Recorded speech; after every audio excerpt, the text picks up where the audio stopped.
Hatch. Senator Levin. Thank you, Mr. Chairman. Let me add my welcome to our witnesses.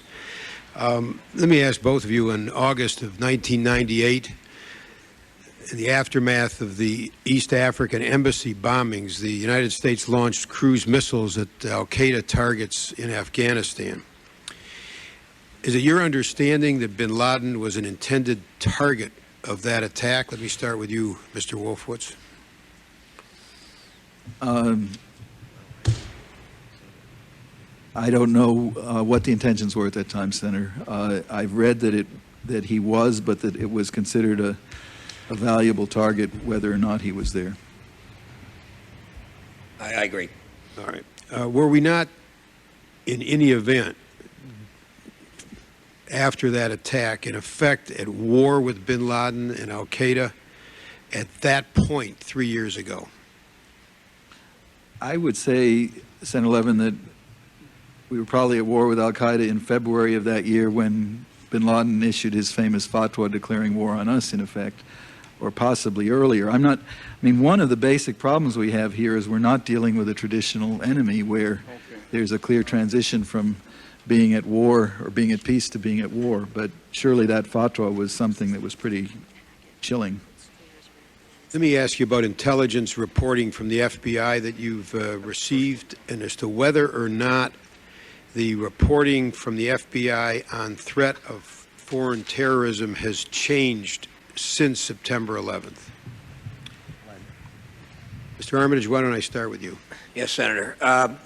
From our point of view at State, it has. The FBI is a very active participant in the secure video teleconference that we have at least twice a week, simply in the counterterrorism arena. I asked the very question to our fellows this morning, and that's the answer I got. That was not the case before September 11th? No, I believe that it was not the case, and general sharing of information from law enforcement agencies was a real shortfall. Okay. Mr. Wolfowitz? I think there's definitely been a change since September 11th. I think there are still big issues that people wrestle with about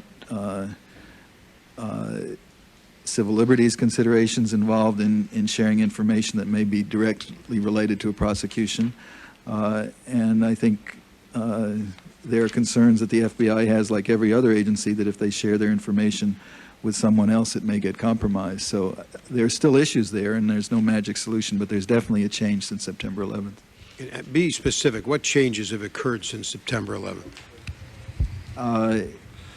I measured in terms of the quantity of information that I get either... How would you measure it? Twice as much? 4 times? Oh, enormously more. I mean, just threat reporting every morning that...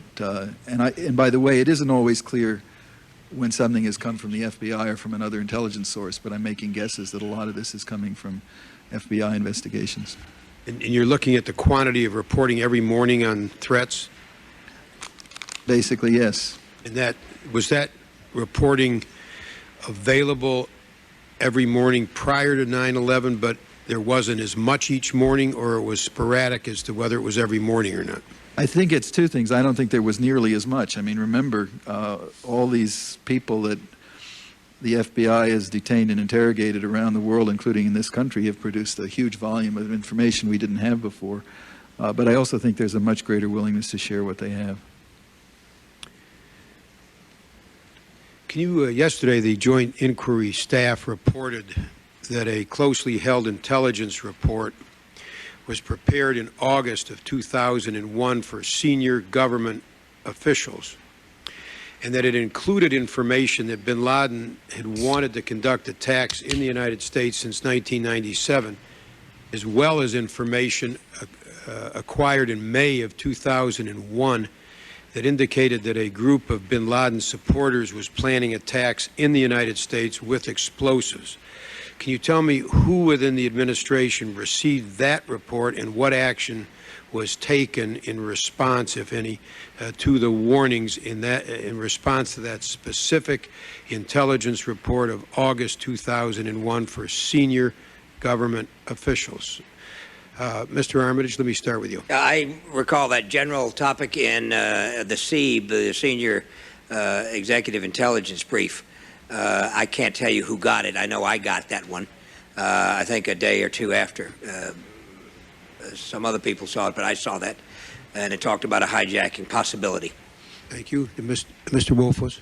I have to confess I wasn't aware of it until I read about it much later, and maybe that's because it came in August, and I think during a time when I was on leave.